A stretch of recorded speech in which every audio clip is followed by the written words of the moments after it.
All right. Hello, everyone. I thank you for tuning in on another episode of Dating in the Trenches. And I'm your host, Gabe of UBM. And I'm excited to be here on today. Of course, look, follow me on all the things, TikTok, YouTube, wherever.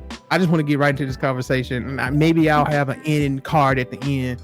Y'all know where to find me at this point. But I'm excited about today's conversation. And today's guest, I'm going to ask the same questions that I ask all the girls. But her and I were, I guess, could you say like we was ahead of the curve before all the other people started podcasting? We were, and then it just, because I started our podcast January 2020, right before I feel like boom, podcast really over. Yes. And I remember we was on Instagram. That's when like all the smaller podcasts would actually be in each other's comments and all of that. Yeah. I remember that. Mm-hmm. I remember that. That was a time and dispensation, but you know everybody got podcasts now. So everybody. But yeah, we listen. We paved the way. We crawl so y'all could walk. Actually, we walk so y'all could run, or we ran so y'all could fly. Because some of y'all make a podcast, and 3 months later, you got 100,000 viewers.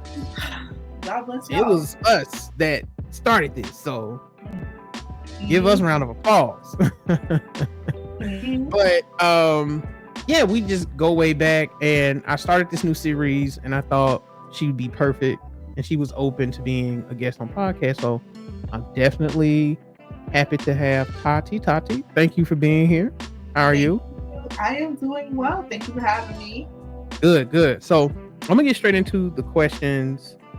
Introduce yourself, location, relationship status, and your zodiac sign.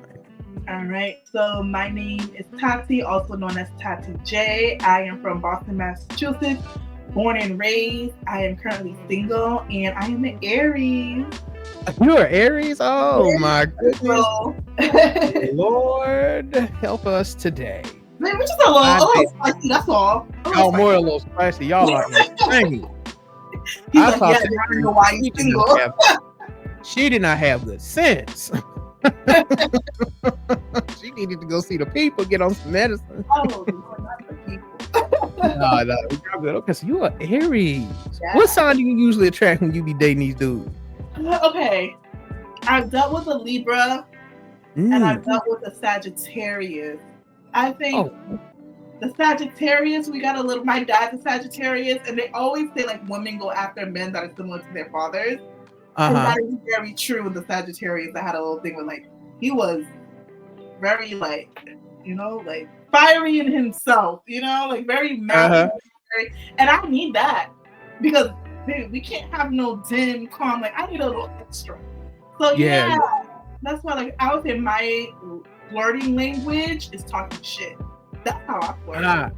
Okay. So men who do the same thing. No, Sagittarius is perfect for that. I call them. I think Libras are worse though because I call them lying Libras, and every woman I know that dates a Libra man, they be going through it. They be lying their ass off. Well, Libra and I were together for like 5.5 years. This Sagittarius was just like a small stint, but that fire that we had, I feel like outweighed the longer relationship. So. Oh wow, that's crazy. Okay, now would you date a Libra again or no? I wouldn't purposely seek it out, but if you just said, "Yeah, I'm a Libra," I'll just be on I'll be on my P's and Q's. I'll give it a chance, Yeah. Okay. Cool. So, how would you describe the dating scene today in one word? And I want to know, like, how bad is it? Are you in the trenches? Is it really that bad out here? Let me know. Okay, so I would describe the dating as lifeless. Ooh, there's no beating heart in this world. And when I say this, it's kind of like, I feel like the purpose of relationships, the humanity and the vulnerability you have to have as an individual to purposely seek someone and give yourself to someone, that doesn't exist. It's lifeless because people are so afraid, rightfully so, but now it's getting too much. Like, people are so afraid to be vulnerable and give themselves and be truthful and honest. So it's just like, I'm dating just a skeleton, a shell, because there's no substance. Everyone's afraid to show who they really are, and because they don't want to get hurt. But then it's like there's no life. So yeah. Wow. Lifeless is a really good word, I think. Wow. Yeah. It is lifeless. A whole bunch of dead people walking around trying to date.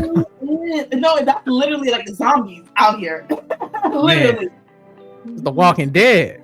And I've never seen that show, but I've seen in like a lot of clips, and I'm just like, this is what it is. You're just running away, trying not to get bit at this point. Okay. I like that, lifeless. So what do you feel is the biggest contributing factor to a lifeless dating market? What do you think? Is it the men, the women, both? Is it social media? What do you think? So I think I'm a woman, and as much as people like to say women don't like to take accountability, I do think women playing a part of it. But just hold these niggas accountable and say it's them. Because from my experience, it's either you're talking to someone. Like the other day, I went to a day party, asked to sit down because feet was hurting me and my friend. And little like conversation. Then it turns to, oh, what are you doing tonight? Blah, blah, blah, come out, blah, blah. So like, okay, what's your Instagram? Oh, I don't got one. Lies. And then finally he gets his phone and we see he has an Instagram. Like, why are we starting off with little trivial lies like this? You know what I mean? So like, that already shows us who you are. So when I say men, it's because I'm encountering men who literally are lying about Instagram. But yeah, I'm supposed to trust you to lead me to... No, you're lying about the small things. And I think sometimes with men, I feel like sometimes men treat women with respect once you get to a certain point in the relationship or in their lives. Like men will treat their family members, their mom, their sisters with respect. But if it's a girl, you gotta really be that home girl, or you gotta be like that girlfriend that they're taking serious to even give you that ounce of respect. Versus, I feel like women, you're a guy, you're nice, oh hey, how are you? Like, I'm not gonna lie to you off rip. I'm just gonna give you the basic, decent human respect from jump because you're a human. And I feel like sometimes when they say like men don't like women, men like you only to a certain extent. Like, if a man is meeting you off rip, he doesn't view you as a person. He doesn't view you as anything. I feel like it's just kind of like you gotta earn a certain place in his life to even get the basics. I'm like, yo, I'm not asking. I'm just asking for some honesty. That's it. That's it. And I just feel like I shouldn't have to get to level 10 to get the basics. There was a time where me being a woman already meant I got doors open for me. Already meant I got this and that. Already meant certain things. Now it's just like, okay, I got to audition for you to even give me a little bit. And like when I say a little bit, it's not the material thing. It's literally just the sense of I'm around a man, feeling that protective provider, that energy. We don't get that off rhythm. Wow. Times have changed. That's a really good, I like that breakdown. But times have definitely changed. And I do think if a man doesn't seem like he's going to benefit from you, he does treat you differently. Yeah, I do agree. I mean, and it's so funny. It don't gotta be that. Right. Absolutely. Okay. So, give me a recent dating horror story.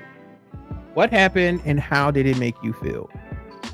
And that's the thing. Recent is the word here because the way I be inside now. Because how much it could be recent. It could be just any dating story, any dating horror story. Horror story. I would say one that was a horror story, but the date didn't even happen. Is that I think I matched with this guy, Hinge, one of them, and literally 3 times I was boo boo the fool because it was like, oh, what are you doing tonight? Oh, you're free. Let's go here. And as a woman, we want initiative. Like, okay, he got plans for me tonight, blah, blah, blah. Got ready, texting, calling, nothing. Oh, hey, I'm so sorry. Can we reschedule? Boom, reschedule. Texting, calling, nothing. Second time. Third time comes around. Why did I get ready the third time? I don't know. Same thing, and I literally go, I think you must get off on this. And I don't even know what he answered or what the conversation was after that, but it's just like, what are we doing? Like, are you getting excited that I'm getting ready, expecting to see you, and literally for you to fall short 3 times in a row? Once again, me, why am I getting ready? But that literally changed my perspective on just how I move going forward. Like, I know there's always, every couple of months, this comes up. Like, if you make a date plans on a Tuesday for Saturday, but he doesn't hit you up on Saturday, is the date still going on? If you don't text me the day of, baby, we ain't getting ready. I done sat in my car 3 different occasions, be like, hey, what's good? To just be like, nah, not tonight. Oh, so he made you get ready. Yeah. Not once, not twice, 3 times. Yeah. Only to stand you up. I never met this man till this day. Never met this man till this day. That's insane. Like, okay, so did he do any? You know, I call it. I haven't introduced this concept yet online, but I am. But I call it tithes and offering, and I feel like a man need to pay his tithes and offering to a woman. Now they're gonna call me a trick and a simp. I don't care. Okay, if you're dealing with a woman and you interested, you need to pay some tithes and some offering. You need to bring. You know, the Bible talks about bringing the tithes and the offering to the storehouse. Bring the tithes and the offering to this lady that you're interested in. And Brett, now I'm not saying you got to give her $400-$500, even though, I mean, you got it. But you need to show some type of financial initiative. Especially in this day and age where the men are playing around. So, did he give you any type of, did he do any kind of tricking? Nothing, because at this point, like, okay, mind you, I truly, and I'm not saying this to be a pick me, but I'm truly the type of girl, like, you don't gotta just send a random catch up. I will accept it, but I'm not gonna fault you. You said don't get it twisted now. Right? I'm not gonna fault you for not doing that. Like, if you're taking me out on dates here and there, like, if I'm telling you I'm getting my nails done, genuinely, I'm just telling you what I'm doing. I'm not expecting you to pay for it, but if you do, great. That nigga should have sent me 100 bills, go out to dinner on me, because now I'm playing in your face. Like that, that's when I expect the compensation to come in. Absolutely. He should have been breaking bread. Yeah. He should have been breaking bread. That's unfortunate. And I feel like, and I guess, you know, that actually leads into the next question. How do you think dating has affected your self-worth or how you view yourself as a woman? Do things in situations like that kill your self-esteem? Does it make it seem like something is wrong with you? How does it affect you? Self-esteem and self-love, I just turned 30, has been an ongoing challenge for 30 years. And I feel like it's now, within the last couple of years, I'm coming into the, baby, it really ain't you.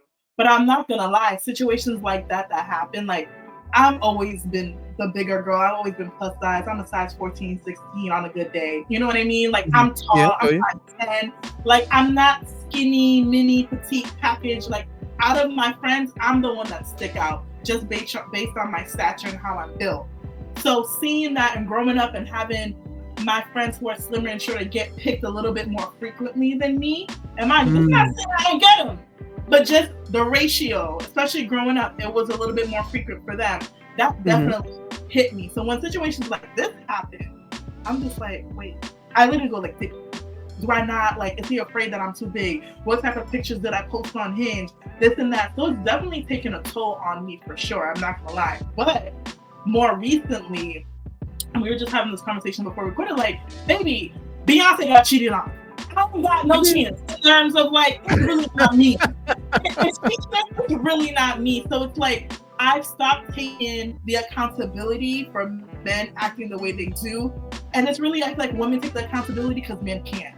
And it's up in the air, so someone got to catch it. So we do, whether we know it or not. So the men aren't there to kind of take the onus and the accountability on how they move. It's natural that we think it's on us. So it definitely has affected me as a woman. But like I said, as I grow, as I love myself more, as I get to know who I am, and as I see that it's not just me, like a lot of women are dealing with this who look different than me, who look the same as me. Like, it's not this is Thati specific story. This is a story, unfortunately, that a lot of women can share. And the common denominator ain't me, it's the men. It's the men. I agree with that. Wow. Okay. Um, have you it felt like you were ever doing everything right, but still getting the worst outcome? And how has that been? How does that make you Baby, if I hear one more time, just wait and work on yourself. Baby, I done worked on myself for how long? I'm doing everything right. I am. Like, I got 2 degrees. I'm a nurse practitioner. Like, I am in therapy. Like, I have a podcast. I'm a spoken word artist. Like, if we talking about working on yourself leads to a man, baby, I don't know how much more titles I can add to my name. So it's right? like I'm doing all of the right things. I'm just here and I'm single. And I know it's the mindset of like a man doesn't complete you. And I hate that because what if for me, the completion of my life is wanting to be a wife and mother? Why is that wrong? Why are we now? And I think now, unfortunately, it's a great mindset to have to also like be independent and not need a man. Yes. But I think because we have been so let down and because the bar is so much in hell to cope with this, we are now turning this into now there's shame for wanting to be a wife and a mother. Now there's shame for wanting to have a man. God forbid you post him 2 days later, he cheats on you. Baby, I just want to be in love and want to be able to show it. And if shit don't work out, it don't work out. But I shouldn't have to feel like I'm stupid for actually wanting to trust in a man. But that's our coping mechanism because there's nothing else. Like, we've been hurt too much. We've seen things, we've heard things. So it's like, let's shift the narrative and be like, fuck these niggas, fuck nigga free, we're independent, all of this stuff. And it's just like, but I still want that man though. I still do. So what is that? I can appreciate the honesty. I really can. And I want women to understand that you don't have to feel bad because you want to be married and you want to have a family. Stop letting these bitter betties and these masculinists trick y'all into being like them. A lot of them are, let's just be real, a lot of them are built for it tough anyway. And a lot of them don't qualify to be nobody's wife. I'm not under the impression or the belief that every woman is supposed to be married. I think I've said that before. Right, I'm gonna say it again. Every woman will not be a wife. Y'all are taking that advice from women who don't qualify to be anybody's wife, whether he be broke, wealthy, in the middle, big, tall, short. Like she doesn't qualify to be a wife. If you follow the Bible, the Proverbs 31 woman is a qualified wife, right? And just some women just will never rise to that occasion. That's why in history, you always had the hoe houses. I don't hoe shame. I feel like hoes have a place in society. I think this country should legalize prostitution. I do. And I think they should be able to get health benefits and everything because every function in society has that dark part of their society. And every woman just simply does not qualify to be a wife. Some women just gonna be jump offs, some of them gonna be side pieces, some of them gonna be, and some of them are good with that. They're like, that's what they want to do, and that's completely fine. Absolutely. But don't come online trying to tell women who desire to be a wife and desire to be a mom and desire to have a family that they're pick-me's because this is what they require. That's goofy. So I'm glad you don't let these chicks shame you. I'm trying to see that turn. I'm seeing that turn. Yeah, absolutely.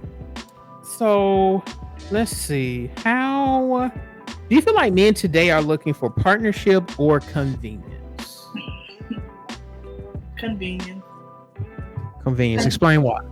I think because the minute it gets rough, they're no longer present. And I think partnership comes with inconveniences. Like a partnership, yes, the idea of 50-50, I scratch your back, you scratch mine, but there are going to be inconveniences. So if the purpose of finding someone is just for convenience, that's going to only last a short amount of time. And we see that. The minute things aren't sweet anymore, the minute the honeymoon phase, or we start having less sex, or I have a kid and now my attention is towards the baby more, the minute things are inconvenient, you switch up. Whether you're still in the relationship or not, but now you're emotionally detached. Now it's like, we haven't had sex in this long, the baby this, the baby that. Now you're acting up. But that is what partnership is about. So they're definitely searching for it. Wow. So you think they looking for maids and cooks and Mhm. somebody to lay with? They not really looking for that family dynamic. When do you think that No, changed? When do you think that all shifted? I don't know, because that's a great question, to be honest. I I always say I don't know if old school love was really as good as we made it seem, or it was more so women couldn't do much without a man. So it was more convenient for both parties at that time. So now that we're a little bit more independent, we don't necessarily need a man in the traditional sense, and we're standing up a lot more because we don't have to stick by you for certain things anymore. So I feel like that shift could have impacted, because now the men are just like, wait, what? You used to sex, food, cleaning, all of that. It used to be convenient for me. But now I don't got time to do all of that for you. Now it's no longer convenient for you, and now shit's all fucked up. It may not be the only reason, but it probably plays a part in it.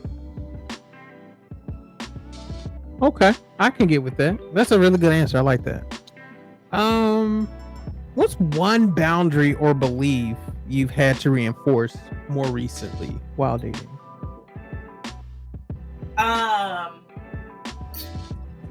I've had to reinforce that not actions speak louder than words, but actions and words need to coincide. They need to match. Example, met a guy, oh, I'm gonna take you out for ice cream tonight. Didn't hear from him. Next day we talked, and he's like, oh, you're not mad about me not taking you to ice cream? I'm like, no, I'm not mad, but as a man, I expect your words to match your actions. Me being goofy continued on, and that was a continuous pattern. And sometimes when I tell people the story, like, girl, it's just ice cream. It's not ice cream, it's about principle. You say you're going to do something, you do it, or you communicate that you can't, because what people don't realize is that people show you who they are from the very beginning. It's just that we're so used to red flags having to be big and glaring, having to be cheating, having to be abused, it's like, no, a simple I'm going to do this and you don't shows you the type of person this person is going to be throughout the whole entire relationship. It's the fact that you can't, if I can't loan you $20 and get it back, why would I loan you $5,000? It's just that simple. If you can't go ahead and do the small things, the very small things that you're promising, how can I trust you with the big things? You can't even give me ice cream, but you want to be in my legs. What? Right. So I think that's a boundary I've had to reinforce. As much as give him another chance, maybe you'll get a second one, maybe, because shit happens. But it's really believe them when they show you words and actions have to coincide. I love that. I love that a lot. And if you let a man shenana once, he gonna shenana again. He is. Oh, boy. If he can't take you for some rocky road and cookies and cream, ice cream, he keep falling short there. Where else you think he gonna fall short? See, the red flags be there, but I think most women wouldn't consider that a red flag. Yeah. But that's a clear red flag. Yeah. I would never have considered that a red flag before until you start to grow, you start to notice patterns. It takes time. It takes time for sure. That's a really good point. And women that are listening, make sure y'all staying tough on y'all. But when y'all see stuff like that, and you learn from it, please don't waver. I don't care how fine that man is. Y'all got to stand on business with these dudes. And we don't. So I also feel like sometimes I'd be like, the men are like this because we allow it too. Absolutely. So yeah. You gotta charge them to the game. The first time, you're out of here. Yeah, you really do. Out of here. Because men are selfish, and men do not provide y'all the same grace as you guys provide men. 1,000%. Men do not provide women the same grace that women provide them. Men are selfish. Y'all need to take a page out their book and be selfish. We do, and I always say men are supposed to be protectors. First person a man's gonna protect is himself. So the minute he sees you doing some snake stuff that he don't like, he protects himself. Versus us, we're meant to be nourishers, despite what it does to us. So if a man is doing us wrong, our natural instinct is, it's okay, let's nourish him to become the man that we want him to be. And it's Right. like women are conditioned to like, okay, my man is my protector. Baby, you're your own protector. Okay? Protect yourself the way these men protect themselves. Absolutely. Absolutely. I like that. Good answer. Um, Last but not least, what does a healthy relationship look like to you in this season of your life? Open communication. Talk to me. Be honest with me, please. Like, that's the number that I always say. I'd rather you respect me than love me. Because love, Mm. let's be honest, that can fade. I may not love you right now. Like, was it Michelle said her and Barack went through 10 rough years. I know she was not loving that man every single minute. But I'm assuming they respected each other, because love is also very subjective. You could be cheating on me, all of that, and that's love. Respect is a little bit more defined, in my opinion. Respect me over everything. I would want, like I said, honest communication. I would want someone who loves themselves too. I've dealt with men who don't love themselves, and I feel like when you meet someone who doesn't love themselves, they are so reckless with how they treat themselves and how they treat others because they don't even see value in themselves. And I'm just like, if you don't see value in you, you don't even understand how much I could love you. So you're going to consistently disrespect me because you're just like, why are you even here? I'm not worth it. So that's what I would require. All right. Well, y'all heard it, fellas. That's what she requires. So y'all better line up. Don't be getting her DMs playing around. Y'all better that'll lock in. In our business, okay? All right, so this is the last segment of this conversation. It's your turn. If you could ask me anything about dating, men, or current culture, what would you like advice on? How do you know when a man is worth a second chance? And I'm not talking about like the cheat. I'm talking about even like the small things like the ice cream. A lot of people just like, girl, he didn't take out, just give him a second chance. But even you said like that's a pattern who he's gonna be. How do you decipher that? Because sometimes as a woman, we are fed that you're being too strict. If you keep acting like this, you're gonna lose out on the right one. And sometimes a second chance is warranted. But how do you know? Wow. Listen, that is a good question. And listen, people, y'all watch it. Listen, I don't know what they're gonna ask, so this is gonna be off the top of the dome. I have no clue, so this is just off the top of my head. So first off, that was a hell of a good question. Thank you. I do believe in second chances or redemption. I do, but under certain circumstances. So, for instance, when the ice cream guy, when he faltered the first time, he should have given you some type of financial compensation, whether it be a coffee or if you like to go to Smoothie King, a smoothie, lunch on me, he sends you $30 or $40. It should have been something, okay? Because men only invest, even if it's just a small amount, they only financially, especially, invest in things that matter to them. So anytime a man is breaking some type of bread, he's locking in. He's serious, okay? And with that's one. And if he's very apologetic, of course, you can give him a second chance. Now, if he does it again, it's a wrap. But for something like that, some type of gift, or as I call it, a tithe and offering, has to be given. Things that are more serious, and you're dating them for a while, and 1 year, 2 years, 3 years, and you love him so much, and you know for a fact he loves you too. And there was no cheating, no abuse, no financial abuse. Just things didn't work out.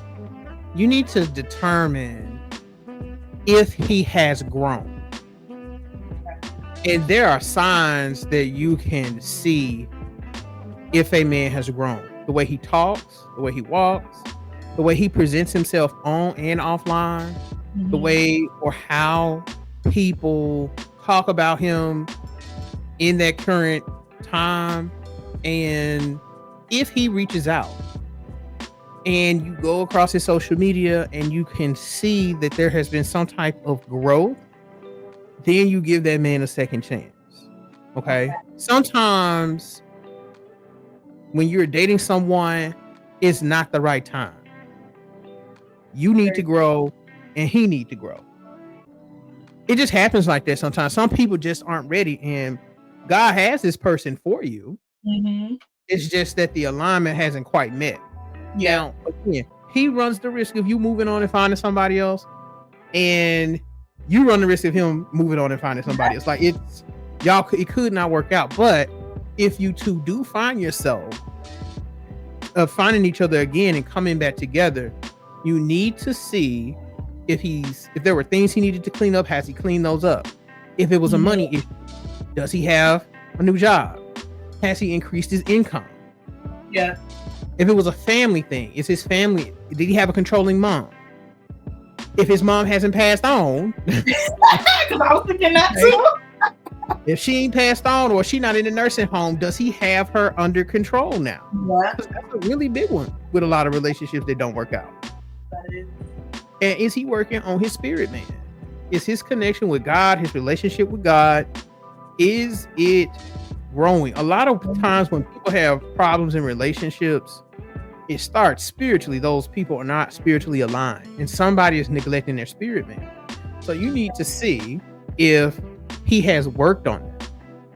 And women, you guys should be good, and you should be able to notice a man who is maturing or who has matured, who has changed. Yeah. And if any sign of the same old, you did it again, and it's over. Yeah. It's over. So I'm not against giving men a second chance, but you have to identify real growth and real change, or you're going to waste more time. He also needs to let you know, hey, look, I'm very serious about this, and he needs to have a 6-month plan. He needs to have an 18-month plan, and he needs to have a 24-month plan. So that's 6 months, a year and a half, 2 years. Yeah. And it needs to include you in it. That's before y'all even agree to get back together. I love that. So yeah, that's what I would recommend. That's how you determine if you give a man a second chance. Some things you don't give a second chance to are cheating, any form of abuse, spiritual, physical, financial, verbal. You never give a man who's been verbally abusive or physically abusive a second chance. Men who try to make you small and shrink you, those men can never be given a second chance. Yeah. Men who are jealous of you can never be given a second chance. That's not changing. Because they're gonna come back, that's not gonna change, and they're gonna come back and make it worse. Yep. Some men are only satisfied when they can destroy you. So you need to keep that in mind. That's real scary out here. So that's my advice, Thati. That was good. That was good. It definitely, I like how when you do give the second chance, it's not like, okay, yeah, we're gonna try this again. It's like, prove yourself. He has to prove himself. It's like, okay, we're gonna give it a second chance, and then while we're in it, we'll see if you're worth it. No, you gotta determine that before we even get back into it. So I like that. Listen, let me look at this camera. Look, he needs tithes and offering. Tithes and offering. He needs to be begging, to breaking bread. I don't care what these folks be telling y'all a lot. If a man is trying to get a second chance, he needs to prove you. He needs to be kissing your ass. Period. He needs to be kissing your ass. Money. I agree. He needs to be sending flowers every week. Yep. Make me know that you want me. Okay. So don't listen. If anybody out there, y'all consider giving a man a second chance, he better break bread. Dinner at Ruth Chris, Steak 48, Ocean Air. Not no Chili's and Cheesecake Factory. No. Break bread, nigga. You want to be in my energy again. You want all this good, juicy energy because you miss it. You miss it. So you want to get back in it. Well, if you want to get back in it, pay for it. Go ahead. Show me how much you want to be in it. That's when the money. That's when a man needs to be breaking bread. Y'all sitting up here running around looking at these women that's 500 and 600 pounds, telling y'all, you pick me. Women that ain't never been married, ain't never been nobody's girlfriend. Women who are turned lesbian. Y'all gonna sit here and listen to these women tell y'all what y'all should be expecting from a man. That's crazy. I'm telling you, as a man. I was gonna say, like, we can only hear it from themselves. This stuff they be talking about online, it ain't real. You know what I mean? Homeboys be hitting me up talking about some, man, hey, I just bought a second chair with her so bad, man. Gabe, what you think I should do? And I tell you, if you really like it, you need to break bread. It works. Because men only invest in things they care about. That's why the money matters. Yeah. It's not about being a trick or a simp or trying to trick a man out his money. Mm-hmm. Men only invest in things they care about. Yeah. So if he ain't giving you no money, or he's not showing you, find in a financial, tangible way that he care about you, no, ain't no second chance, bro. That's like when a woman cooks for a man. I'm not cooking for anybody. I'm cooking for the one that I'm like, yeah, I want him. I care about him. Let me show him that's my here. Right. Yeah. What can you cook some good? Because you're Haitian, right? I'm Haitian. What can you cook that Haitian spaghetti? Oh, that's the first thing everyone always asks. Can you cook Haitian spaghetti? I can't cook Haitian spaghetti, but I'm like, that's such the basic thing to ask if a Haitian can cook. But it's good, so I get it. I can cook Haitian spaghetti. What is y'all's national dish?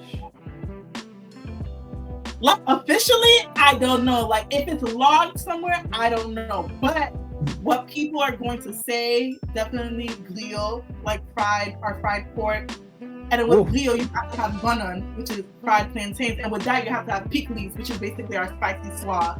And then you're probably going to throw in some black rice in there too. So I would say that. Or like something called Thati, which basically has a good majority of those.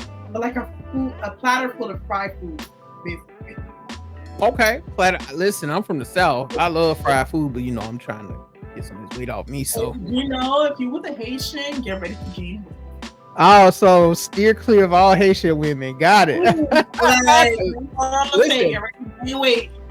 If I gain another pound, they're gonna be calling Dr. Now. Dr. Now will come down here and he gonna be like, "Why are you eating all this fried food? Put it down." I'm gonna be like, "My girl's back here." Right? They don't have to crane me about the house. And she's still gonna be trying to feed me. Listen, okay, so steer clear of Haitians. Got it. Exactly. I got it. Or get in shape. I gotta get in shape. That's what it is. Yeah, because if you get in shape, you can enjoy it for a little bit before it really starts. Exactly, before it starts getting in. Exactly. Yeah. All right, Thati. Well, listen, this has been a great conversation. Tell people where they can find you. So you can follow me, my podcast, Good Luck Sis, _sis on Instagram, YouTube, Good Luck Sis. We're on all streaming networks for our podcast. I am also a spoken word artist. So if you like poetry, like things that are also surrounding about mental health, my page, Thati's Testimonies, THATIS _testimonies. You can follow me there. Awesome. Thati, thank you for stopping by and having this conversation with me. I appreciate it. Thank you for having me. I enjoyed it. I can't wait to see the other interviews. Maybe get some men to counter us and see what happens. Listen, absolutely. Men are welcome as well. So, all right, guys, y'all have a good one.